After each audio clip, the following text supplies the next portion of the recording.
అండి ఈరోజు ఒకటి ఎల్లి పచ్చడి చూద్దాము. కిడ్నీలలో రాళ్ళు ఉన్న వాళ్ళు ఈ పచ్చడిని కంపల్సరీ తినవలసిందే ముల్లంగి ఆకుతోటి.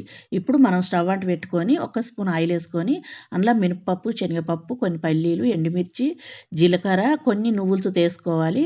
వేసుకున్నాక అంత వేగినాక మనం దాన్ని పక్కకు పెట్టుకొని ఇప్పుడు మళ్ళొక స్పూన్ దాకా ఆయిల్ వేసుకొని కొన్ని పచ్చిమిర్చి ఒక 4 ముల్లంగి మనం కట్ చేసుకున్న ముక్కలేసుకొని అట్నే ఆకుసుత వేసుకొని అదంతా మంచిగా ఏంపుకోవాలి. ఎగినాక కొంచెం చింతపండును, కొన్ని ఎల్లిపాయలు వేసి అంతా ఉడికించుకోవాలి. అదంతా మంచిగా ఫ్రై కావాలి.